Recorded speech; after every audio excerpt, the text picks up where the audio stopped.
Coming up on this week's RegCast.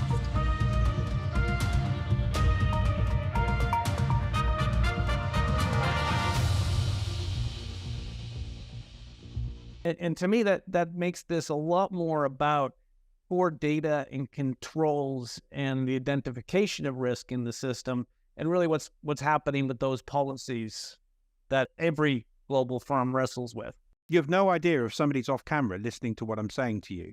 So my client personal information could be being listened to. However, I turn the blurred background off. My wife walks behind me. She's, GDPR citizen. What workflows do I need to integrate? Into what workflows and monitoring systems do I need to ensure that those data flow for proper analysis and record keeping? Records management and surveillance needs to come together. And today that can be 2, 3, 4, 5 different vendors, even different stakeholders within our client business. To a situation where a chatbot or a machine learning system can start taking decisions for which humans can absolve themselves of responsibility, then is it for the law and regulation to tell the firm who's going to be on, which individual human being is going to be on the hook for it? It would be nice to see, some framework come out to say, if you do adopt this, if you do go down this route, to have some more specifics about the nuances of the technology. Because a blanket statement like everything needs to be recorded can actually just be problematic where the metal meets the meat, where you're trying to implement that technology. It's hard for me to see, in however we write these regulations, that humans aren't accountable. Welcome to RegCast. RegCast. Tomorrow's RegTech Radar today. Hi, welcome to Season 3, Episode 6 of RegCast. I'm PJ DiGiamarino, CEO and founder of JWG, and we're here today to talk about breaking down surveillance silos. It's been a hot summer at JWG. We've just completed a project where we spoke to 60 different individuals from 40 different firms, regulatory agencies, and their suppliers about what's on their reg radars and what they might want to be collaborating on. We've also just finished 3 different conference appearances and been putting tons of stuff up on the website. So I'm pleased to say we have lots of new RegTech to be talking about. We're going to start working some of those findings into the next round of RegCast. And in this one, we really wanted to focus on the most recent finds and what that's meant for the agenda this year. I'm really pleased to be able to introduce Chad to the podcast. You've not been here before. Why don't you say a few words about where you're from? Sure. Hi, everybody.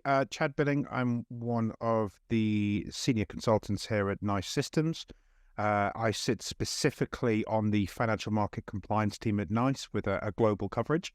I come with a technology background and designing records management and surveillance systems for many different organizations around the world. And then before that, cut my teeth into designing trader voice and low latency network infrastructure with one of the larger American trader voice suppliers. So my input today is going to be mainly weighted from a technology perspective, start keeping our feet on the ground, what's achievable, what we're doing at NICE to help develop regulatory technology for records management and surveillance. And BJ, thank you very much for inviting me to the podcast today. Absolute pleasure. Sam, welcome back. Thank you. Thank you for having me. I am Sam Tyfield. I'm a lawyer.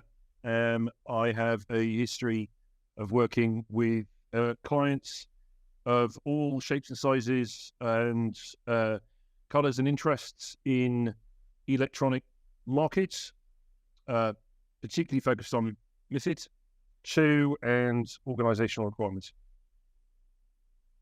And no stranger to RegCast listeners, so I'm looking forward to hear what you're up to in this space. Let me just do a quick tee up of where I think we are, and then we can get into what we think some of the key topics are. We last covered this topic when it was a question of $2 billion in fines just being dumped out on the market.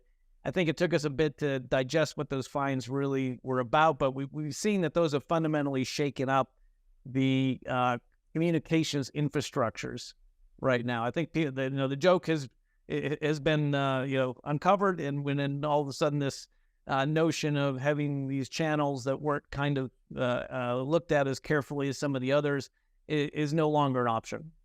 But when you start to peel back the onion on, okay, what's really going on here, this isn't just a case of putting Al Capone in jail for tax evasion. The record keeping is just a symptom of a much bigger set of challenges that are going on. And I think in those fines, what I took out of them was that the regulators had really singled out not just the business owners for their policies, but the compliance officers. And to me, that makes this a lot more about core data and controls and the identification of risk in the system, and really what's happening with those policies that every global firm wrestles with. And in my discussions with a lot of the firms this year, I'm hearing people screaming about the amount of resource that is being consumed by surveillance, almost more than AML, which says a lot because people spend a lot on AML. A lot of the challenges are very much the same as AML: poor quality data, lots of false positives, and as the financial markets standards body, the one set up in the UK, recently came out with a paper on this. They talk a lot about the silos and fudged accountability and technical issues that really get at, well, how do you do this three lines model correctly? And there's no real definition of good in this space. The industry really needs to know what they think this AI-powered analytics really is meant to do, and how is it meant to contextualize the many different sources of data, and those come from structured and unstructured sources. But it's all about giving context to the business activity and having a way to reference that conversation with a sanctioned individual while 3 different trade tickets were being created on different systems. And there's an awful lot of processing then that's going to get baked in to the AI and the natural language processing and the machine learning. And that's going to get us right in the crosshairs of the AI regs that are going in globally. And the EU AI Act is here on our doorstep. We could actually, touch it and feel it and see what it's doing. This, to me, looks like high-risk activity.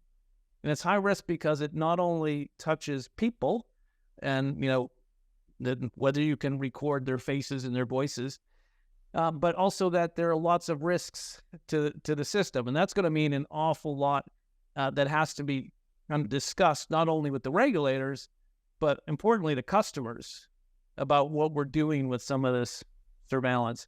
And of course, the employees really care about this, and it brings up a whole new spectrum of issues in terms of, well, do I really want to work for somebody that's recording everything all the time about what I'm doing? So the question becomes, what can we do to break these silos down?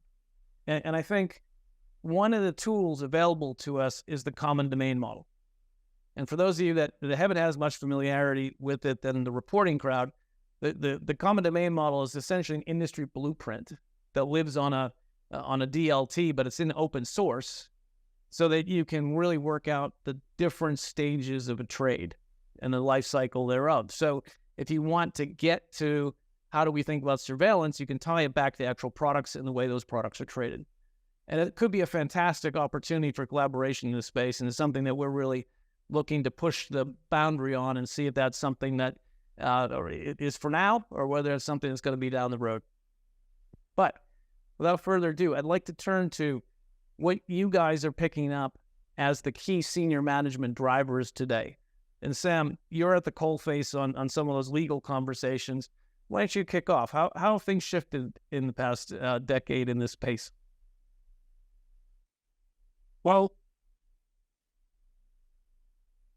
what I'd like to do first of all is, from a legal and compliance and regulatory perspective, focus on the cracks that have appeared in the wall of senior management culpability and responsibility in the UK, because the UK was at the vanguard of senior management personal responsibility, But what we're seeing is a recognition or a sort of admission that the system hasn't worked quite as intended. There are lots of reasons for that. Some people will approach it on the basis that it was never going to be enforced in the way that we were all told it was going to be enforced. But I have a slightly different point of view, which is that, and it's related to the broader topic that we're talking about here, which is specialism and expertise. If you are going to require one individual at a senior management board level to be responsible for AI, for example, then you're going to have that individual responsible for and therefore knowing what's going on under his umbrella across the board. He's also going to have to be very, very adept at understanding the nuts and bolts.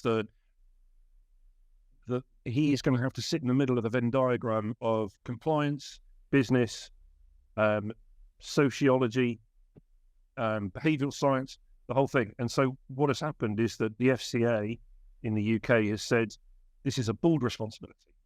Things have to change, but it's a board responsibility, which is a dilution of the concept of individual responsibility and culpability. And I think that is what is going to happen increasingly, because none of us can be experts at everybody else's business lines and the technology underneath it. So effectively, the board has to be responsible for the rules that are programmed into the AI. Yes, indeed. So if we go back to 17 or 18 with Charles Randall, when he was he was chair of the FCA, he gave a speech which he entitled "The Algocracy," and this was about the use of artificial intelligence which was used by firms to determine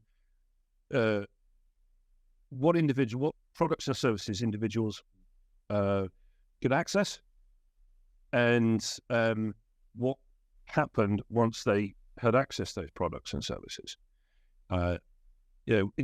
He made it clear that a firm which was using algos in the broadest sense to make these determinations about individual potential customers or existing customers were to be very clearly labeled and easy for individuals to understand, so that they could identify discrepancies or anomalies, or where they were being disadvantaged unfairly or prejudiced by the use of these systems. Roll that forward, and you've got artificial intelligence and its subsets, tools, being used in substantially greater numbers.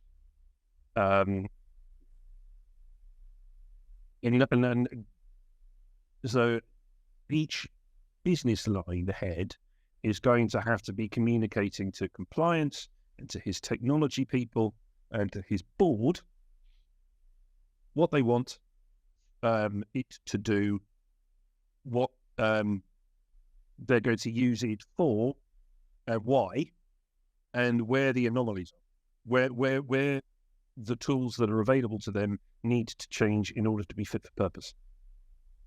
And that's a corporate rather than an individual senior management responsibility. It is a corporate, but the senior managers that are driving those businesses really don't have the tooling in place to do that today.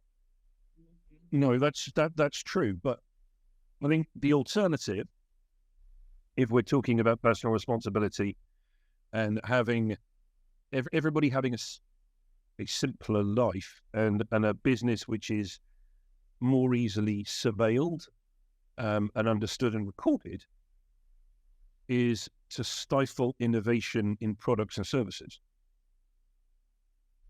Yeah, Those business lines off. Don't use AI. I mean, that's the alternative, isn't it? well, I'm not arguing that there is an alternative. I'm just arguing it's different than it was 10 years ago. And I guess, Chad, how have you seen from a technology point of view, what is the difference been in that shift that's happening as a result? Well, I mean, you started the statement about the fines, and I think first of all, do we think that activity is malicious, or do we think activity is just a symptom of problems with operational processes and procedures and just keeping updated with technology? I mean, what's become incredibly apparent at listening and so even at our own event, PJ, where you were fantastically able to kind of communicate some of this stuff. There's a disconnect between the line between the regulators and the innovators. Now that's a line that would have come out from a certain submersible CEO the other day, but it has its place in this conversation, because to stifle innovation for regulations are there for a reason, and they're there to protect all of us. You, me, or my pension, your pension, the whole thing, and they shouldn't be easily dismissed. But what is forgotten are the people who have to implement this stuff. And I know a lot of them. A lot of these folks around the world are asked to do a lot more with a lot less money, with a lot less people, new technologies all the day. Or now I need to use this, and now I need to use that. And look at the problem that we had when reacting to COVID. This the work from home capability. I know one individual who was driving around the country installing Cisco Pixes to enable a VPN connection so their turrets could work from home. I mean, it's crazy. It was 2020. So the fines are a piece of this, because we all saw Christy Romero's statement. We all saw what she was trying to do, and I'm a big fan of Christy Romero, by the way, if she's watching. But I think sometimes what is forgotten is the people who have to implement this stuff. Nobody wakes up and they're not an AI expert. They don't wake up and they're not a unified communications or a technology platform expert. It takes a long time to learn about these types of technologies. And I just wanted to touch what you said on about AI. AI is not new. It's been around since 1952. There was a gentleman who created a checkers program that could go and create a game and do what it wants. We've had AI in NICE for at least 10 years, attended and unattended, process automation and robotics and chatbots and all this type of stuff, but it just hasn't been adopted. I think what you're seeing now in the marketplace here, there's obviously a place for generative artificial intelligence, conversational artificial intelligence, but a lot of the customers that we talk to right now are just getting over this building block about, well, my records management, how do I migrate my records management away from the dusty tape deck in the basement into a cloud-based provider that's highly durable, highly resilient, and is accessible to other programs? I mean, if you try to take a comparison of this technology with something that we all probably use, like Salesforce.com. Salesforce is amazing, but what it does is it gives you workflow integrations into other cloud-based providers as well. It means that you can take this product, this platform, and integrate the workflow into other cloud-based ecosystems. Now, imagine the power of that for your records management. Take a synergy now with what we're seeing with AML. The UK banks looking to pilot the conversational piece of sharing the data from the AML. Imagine if we can do that from trade execution. Imagine if we use blockchain to underpin the records management. So PJ and the trader, I can follow PJ's activities and understand this concept of misconduct across all of the different areas that PJ's worked for in his life, to see if it's endemic to who PJ is or the culture. Technology is difficult. It can be incredibly difficult. It takes time. It takes security. I don't think there's going to be any major organization that's going to just freely upload all of their algo models and all of their internal secrets and all of the data that we've generated from the thing in order just to get conversational AI. However, I do think it's important that we understand how we take people in that direction. It's incredibly, and I'm not a lawyer. We've got a lawyer on the call. Maybe he can tell me, but I don't know what will happen here is if me, the user, asks a generative AI to make a trading decision, that decision goes wrong and it causes a fundamental breach in client policy. Well, it wasn't me, it was the AI that lost all your money, therefore you can't sue me. I don't know how that's going to play out. Well, okay. So I'm going to pick up, Chad. I think you're making two related but distinct points here. The first point is about moving from tapes to cloud. The evolution of record keeping is something which should be fairly non-contentious, exceedingly complex, and it will have unintended consequences and huge amounts of money spent on it in order to make sure the programs are effective. But I think that's something we should live with, and but your point about the workflow integration, which is the important thing here, because I see it as, again, coming back to what products and services am I prepared to run and to offer. What that moves into, what workflows do I need to integrate? Into what workflows and monitoring systems do I need to ensure that those data flow for proper analysis and record keeping? And I think that is the challenge that firms are going to have. And then on your point about AI, with which I completely agree. It's been around for a long time, and they are processes that firms to varying extents and varying levels of sophistication have been using for a very long time. If we're moving to a situation where a chatbot or a machine learning system can start taking decisions for which humans can absolve themselves of responsibility, then is it for the law and regulation to tell the firm who's going to be on, which individual human being is going to be on the hook for it? Do you think that's going to be the intended outcome, though? Because no, I don't think so. I think I'll give you a theoretical example. So when MiFID was drawn up, at that point, most firms running algo change management had a human being tick the box that said reviewed and approved. Not very long afterwards, it was realistically possible to run an automated change management approval system. So to paraphrase Terry Pratchett's, algo's all the way down. Now, when it comes down to it, the regulation still expects an individual, a human being, to be responsible for the proper operation of that system. But if its algo's all the way down, the individual who is responsible for that system is going to be, he or she might even be an MIT PhD student. Yeah.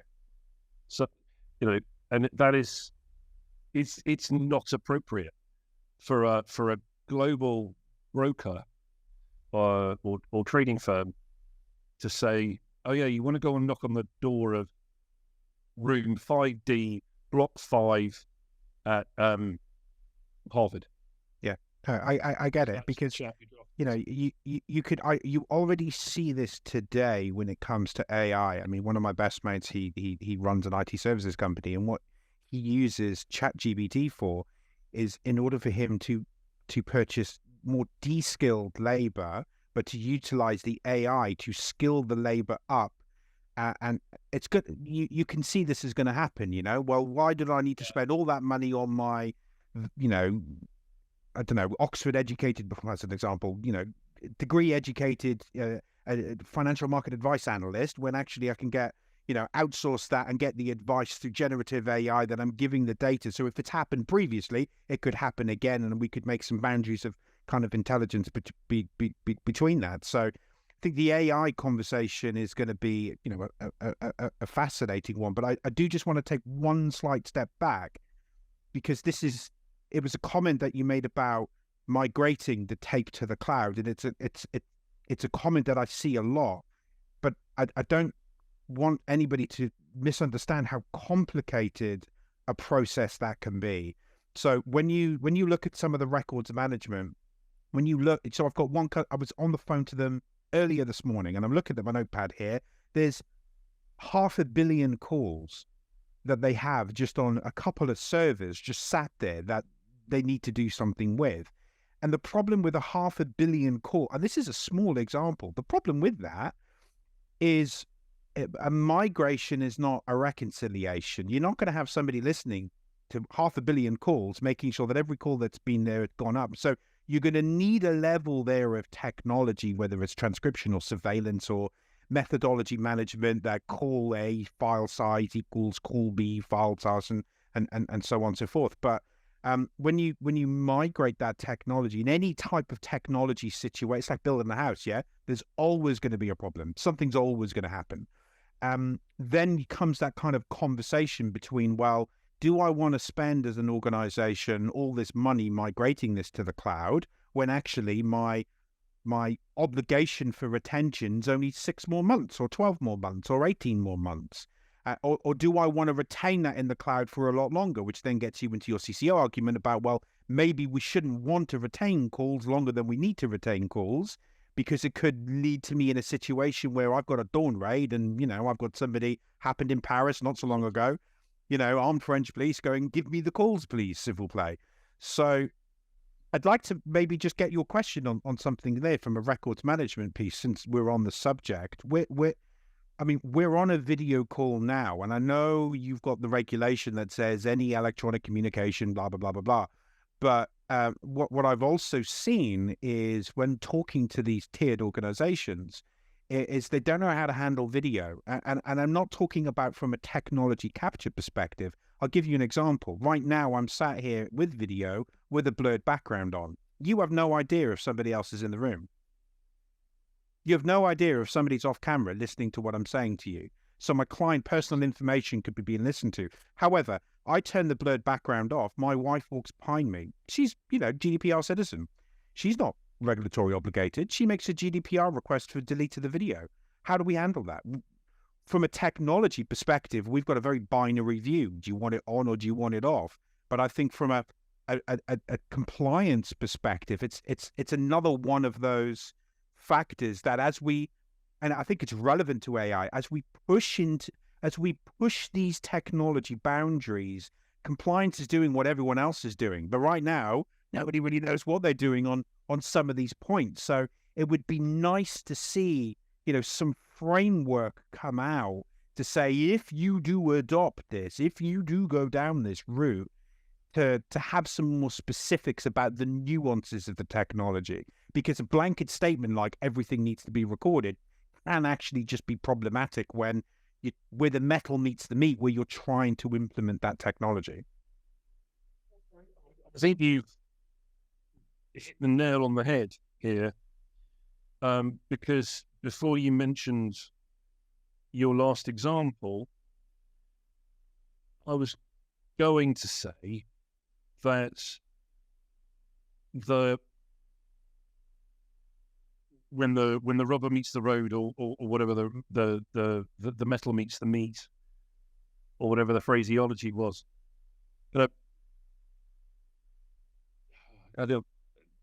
is it the regulator's problem? Because well, I would argue that they would say, no, it's not. We tell you to record everything. Because how else are you going to know what is going on?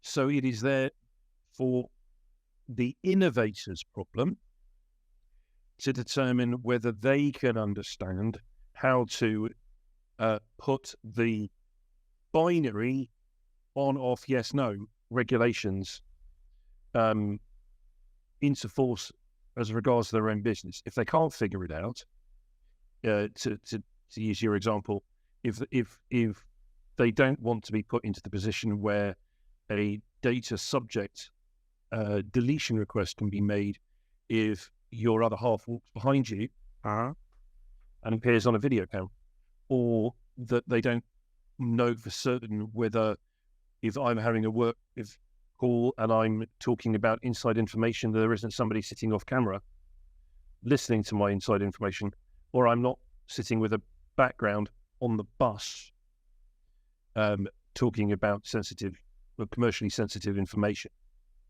then that is something that the firm, the innovator himself, herself, is going to have to figure out.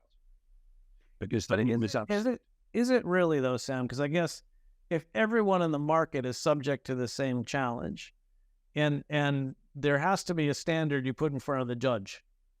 But at the end of the day, it's not what the regulator says; it's whether the judge deems by the letter of reasonableness here in the UK, for example. So the way we deal with that, the way we are dealing with that,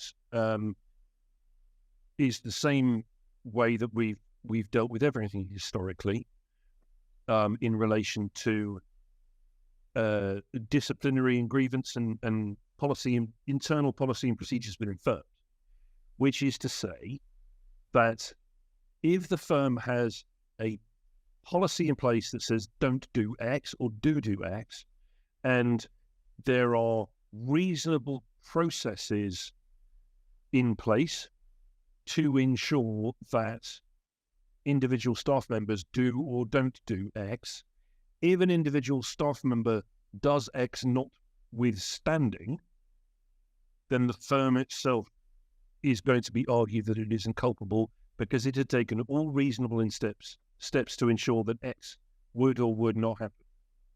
It's where X does or does not happen, and the firm either doesn't have it included in its policy, or has a policy but hasn't turned the system on that it built to monitor for X happening or not happening, or it just ignores it. It knows it's happening, it just ignores it. But that's a perfect opportunity then for open standards to be developed. And effectively, you're looking to take, today is maybe a flimsy high-level policy and turn it into a series of procedures and guidance around how the code would need to be written.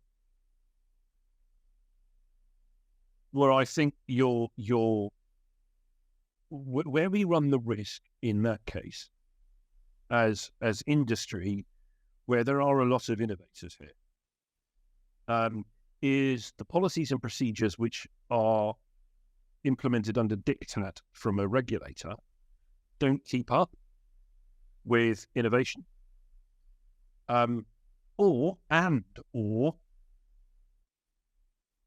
if a firm does not have the resources to build or surveil the systems under diktat, then they're not going to do it.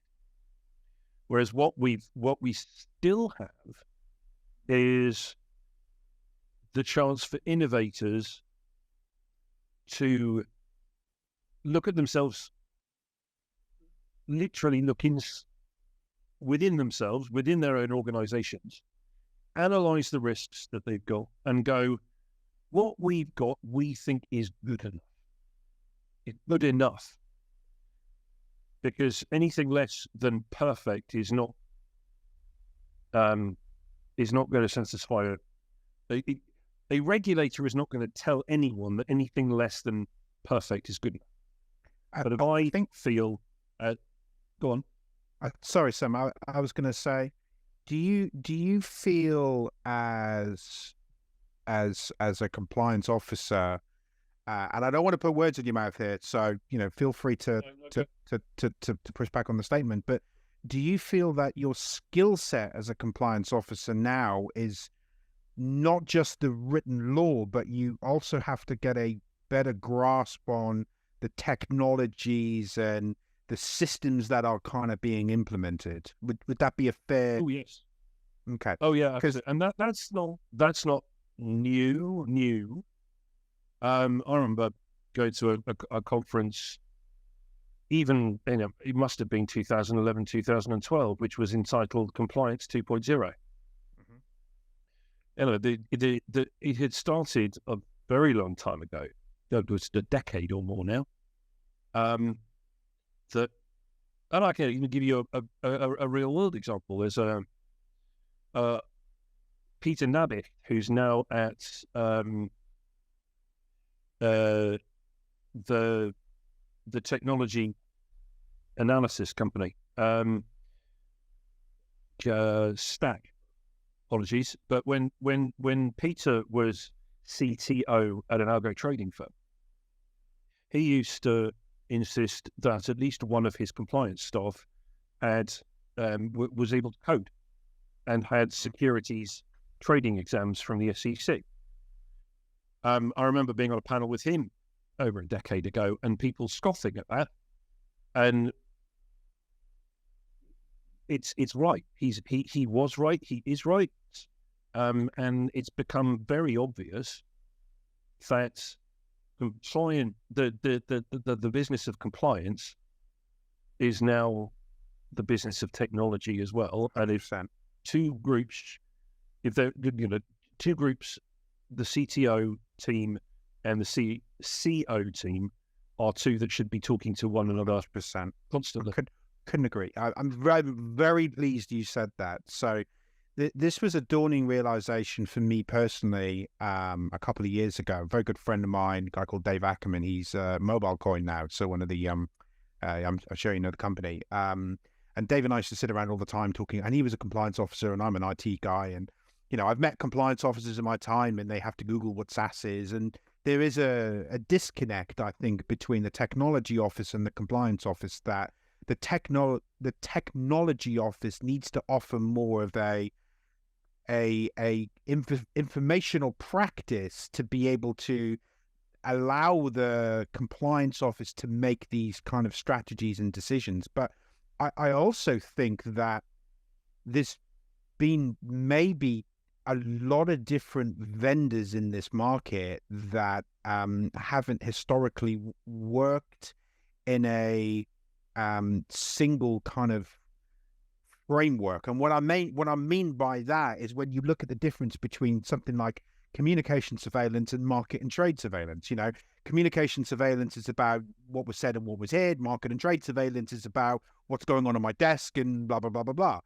And it's only in recent, we've been doing this for a long time, but it's only recently that we've kind of realized and woken up to this idea that actually this is one conversation. It's not that I have a comm surveillance and a records management or a trade surveillance and my market stuff. It's actually one conversation, and it's the same people, the same investigation, the same trade reconstruction. And by tying this together in a holistic manner, either the information entities provided to me give me the clue in the reconstruction, or even the gaps of the information is interesting enough. But you mentioned there about policy, and I don't want to challenge you too much, but taking a step all the way back to these records management fines with WhatsApp, do you really think there wasn't a policy in place by these companies to say, don't use it because it's not recorded? I'm not going to talk specifically about any fine or any individual company, but the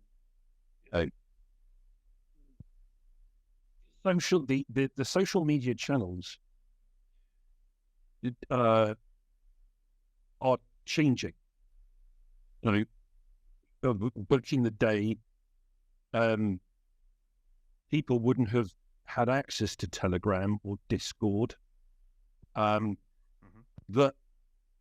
We've always had access to meeting friends in the pub or in a cafe.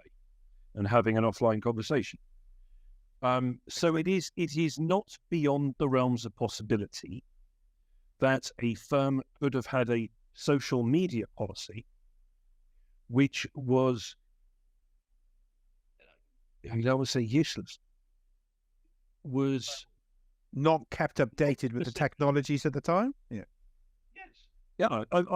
There are lots of firms which do have general social media policies, do not say anything on social media, do not use anything but firm provided hardware and firm sanctioned communication systems which are monitored and recorded.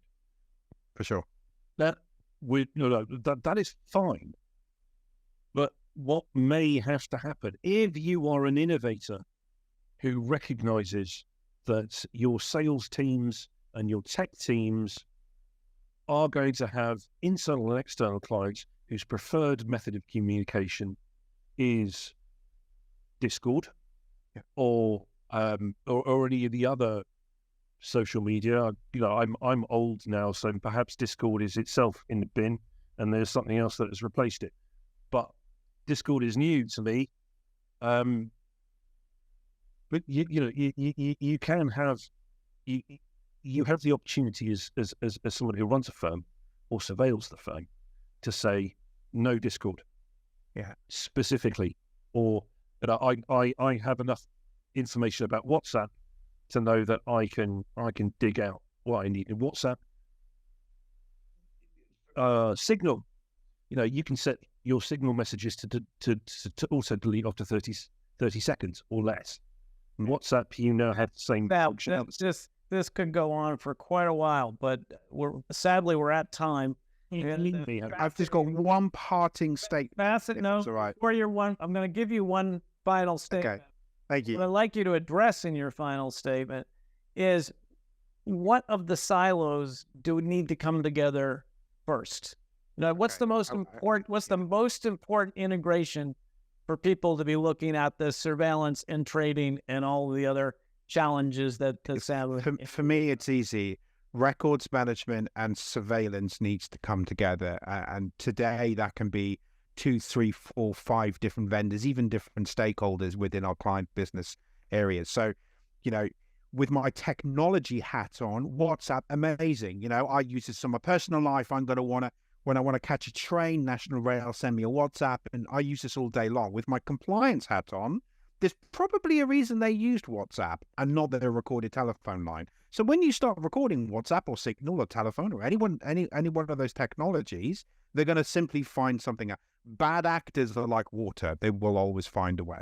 So for me, this ability to tie together the records management with the surveillance, I think, comes back to that reconstruction workflow, because a gap in the reconstruction is as telling as the information itself. How did you get to that price execution? How did you know that was going to happen? How did you convince that customer to place that order when you didn't even talk to them in the first place?